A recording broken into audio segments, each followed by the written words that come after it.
오늘은 조선 후기의 사상에 대해서 배워보도록 하겠습니다. 이제 조선 사대부들은 성리학을 중심으로 이제 쭉 흘러갔었죠, 사상은. 근데 이제 선조 때 고려만국전도라는 세계 지도가 전래되었다. 고려만국전도는 이탈리아 선교사가 명나라로 갔어요. 그때 이제 마테오 리치라는 선교사가 쓴 세계 지도인데 특징은 세상의 중심에 중국이 없었다. 헉! 중국이 중심인 줄 알았는데 중심이 아니었네? 그리고 이제 유학의 이제 흐름이 성리학에서 이제 예학, 양명학 이런 걸로 발달이 되는데 이 양명학은 특히 성리학을 엄청 비판했어요. 그래서 양명학은 치양지, 지행합의를 강조하고 성리학을 비판했다. 예학은 우리가 알잖아요. 예속 논쟁할 때 그 예. 그런 게 이제 예학인데 이 양명학은 명나라의 왕 양명이라는 사람이 만든 학문이에요. 그래서 성리학은 보통 우주의 심성과 인간의 이치를 연구하고 탐구해서 거경국리, 열심히 궁리하고 그리고 경물치지, 이 물건을 계속 쳐다보면은 치지, 알면 이른다. 우리가 배우고 깨달아야 된다. 이런 거를 강조했죠. 그에 비해서 양명학은 야, 알면 뭐하냐. 야, 배운 놈들이 더 해먹더만. 사람 등쳐먹고 교묘하게 속일 줄만 하고 지행합일이 돼야지. 배운기만 하면 뭐해. 배우는 거랑 행동하는 게 하나가 돼야지. 요런 게 이제 양명학이에요. 어차피 기본적인 지식은 그 양지라고 하는데 그 양지는 우리가 이미 다 달았어. 이르렀어. 우리는 치양지. 다 양지야, 양지.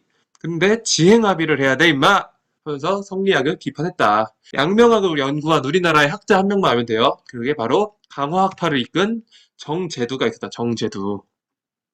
그래서 양명학은 정제두의 강화학파. 그리고 이제 고증학이라는 학문이 있어요. 다 유교의 어떤 장르라고 보시면 돼요. 그래서 실질적으로 고증을 하는 고증학. 그리고 실용적인 학문인 실학이 등장을 했다. 조선 후기의 실학을 보도록 하겠습니다. 실학은 크게 이제 농사를 중시하는 중농학파와 상업을 중시하는 중상학파가 있었는데 이 중상학파는 청나라의 영향을 많이 받아서 북학파라고도 해요. 그래서 중농학파 먼저 보실게요. 토지 재주 분배 뭐 이런 것들이 농사에서 가장 중요했겠죠. 그래서 실학자에서 제일 형이었어요. 유형원. 이 유형원은 균전론을 주장해서 토지를 균등히 분배할 것을 주장했다. 신분에 따라서 균등히 분배할 걸 주장했고 신분제를 개혁할 필요를 주장했다. 그리고 저사로는 반계수록이 있었다. 반계 유형원의 반계수록. 그리고 성우 이익의 한전론. 한전론은 토지를 제한하자 해서 한전론이에요. 그래서 최소한의 토지인 영업전을 만들어서 이 영업전은 영원히 일하는 토지야. 너네 이거 매매 안 돼. 농민들이 힘들다고 땅을 파니까 소작농이 되잖아. 영업전은 절대 팔면 안 돼. 이게 영업전. 그리고 이 영업전 유지를 주장한 게 한전론입니다. 그리고 육점론. 조선을 좀먹는 6가지 좀비들. 노비제, 과거제, 양반제, 사치와 미신, 승려, 게으름 이런 것들. 그래서 성호사설이라는 책을 썼다. 그리고 정약용은 여전히 정약용. 여라는 마을 단위를 만들어서 마을 단위로 전을 소유하는 거. 여전. 마을의 토지예요. 그래서 여기에서 공동으로 노동을 하고 일한 만큼 배분을 한다. 어? 누가 얼만큼 일했는지 어떻게 알아요? 그래서 마을의 이장처럼 여에는 여장이 있어서 여장. 여장이 꿀보직. 누가 얼만큼 일했는지 쓴 다음에 배분을 했다. 그래서 이게 너무 이거 이상적인데 힘들어. 그래서 조금 타협을 본 게 정전제.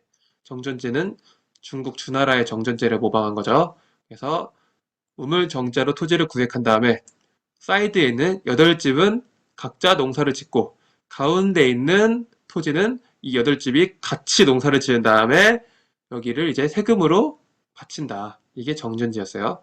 그리고 정약용의 책으로는 목민심서, 경세유표, 흠흠신서 이 정도 기억하시면 돼요. 여유당전서는 유명한 사람들은 집에도 이름이 붙어요. 그래서 남양주 정약용 집이 여유당이었어요.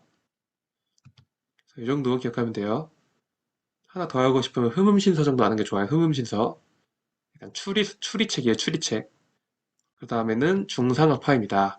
중상학파는 북학파라고도 하는데 대표적인 4명을 알면 돼요. 첫 번째는 유수원, 산업공상 평등 주장하고 우서라는 책을 썼다. 유수원. 유형원이랑 헷갈리면 안 돼요.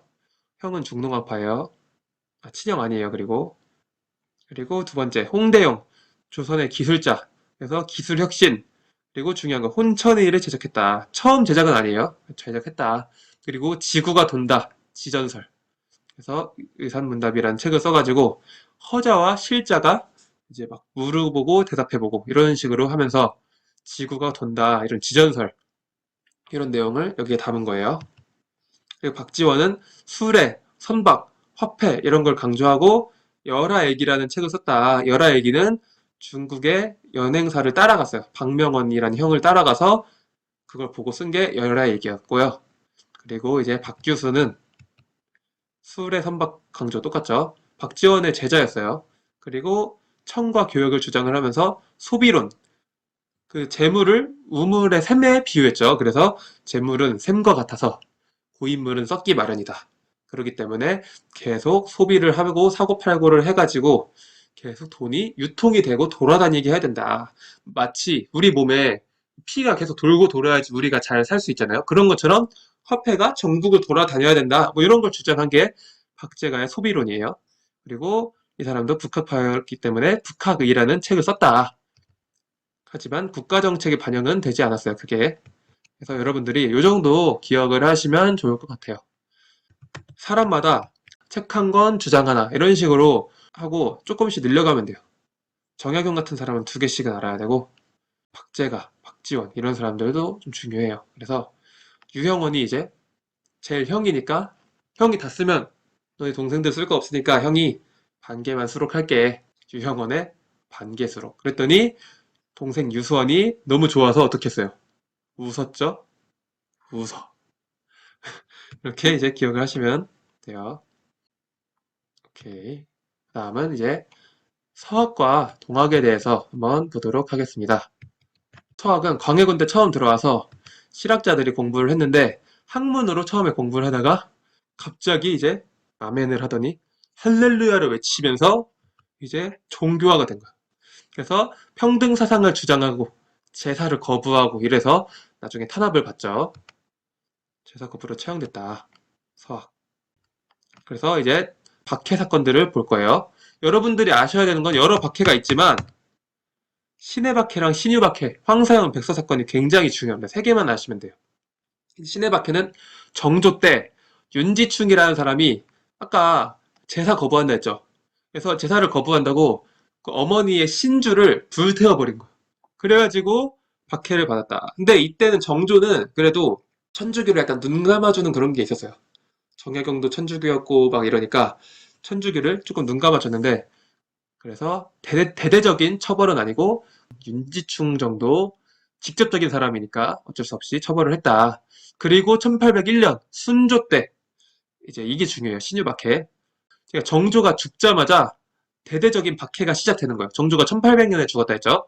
그래서 이승훈, 정약종 이런 사람들을 처형하고 정약용이나 정약전을 유배 보낸다. 정약용이 강진으로 유배를 가서 여기서 책들을 많이 썼다 했죠. 보통 사대부들 책 쓰는 사람들은 다 유배지에서 쓰죠. 그리고 정약전은 신안으로 유배를 가요. 지금의 전라남도 신안. 거기 흑산도라는 곳에서 물고기가 많이 나오니까 물고기 도감을 쓰는데 그게 자산어보라는 책을 썼다. 홍어 얘기도 있고 많아요.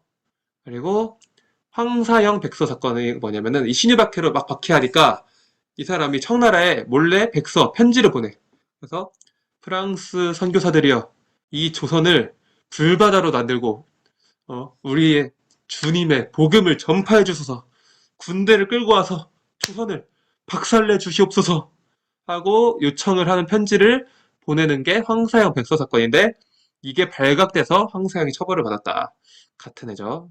묶으시면 돼요. 신유박해로 황사형 백서 사건까지.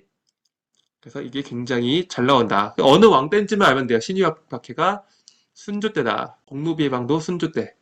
홍경래의 난도 순조 때. 홍경래 주고 신유박해. 뭐 이런 식으로 나오는 거예요. 그리고 뭐 이런 게 있었다. 김대건은 우리나라 최초의 신부죠. 넘어가고 병인박해는 흥선대원군 때 같이 할 겁니다. 그래서 요거 세 개만 기억을 해주세요. 딱 듣고 신유박해는 유하지 않았어요. 신유박해 안 유해.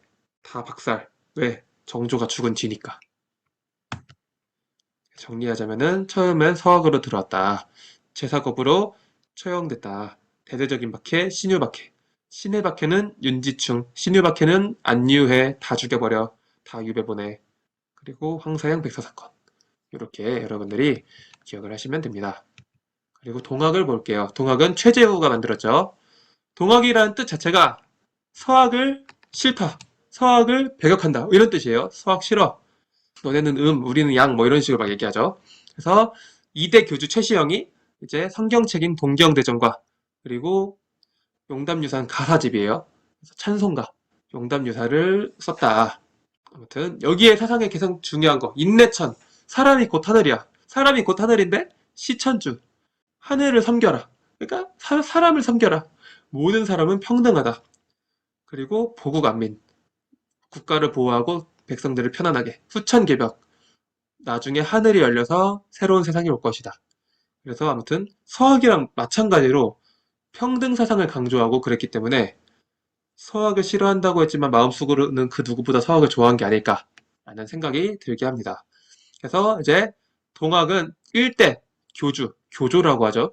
1대 교주가 최재우, 그리고 2대 교주 최시영, 그리고 3대 교주는 손병인데 이제 손병이 때 친일파들이 동학으로 막 몰려오죠. 왜? 동학은 믿는 농민들이 많으니까 이 농민들을 일제화 시키려고 친일파처럼 만들려고 동학으로 친일파들이 유입이 됐는데 손병이가 이 친일파들을 차단하기 위해서 동학을 대대적으로 개편을 합니다. 그러면서 이름도 천도교로 바꾸는 모습.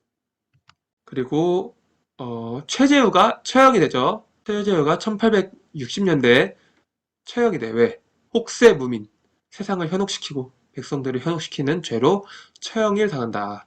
이거 화살표 아니에요. 순서 아닙니다. 이거. 이렇게. 오늘은 여기까지 보고 마치도록 하겠습니다. 다음 시간부터는 근현대사로 흥선대원군으로 뵙도록 하겠습니다. 여러분들 수고하셨습니다.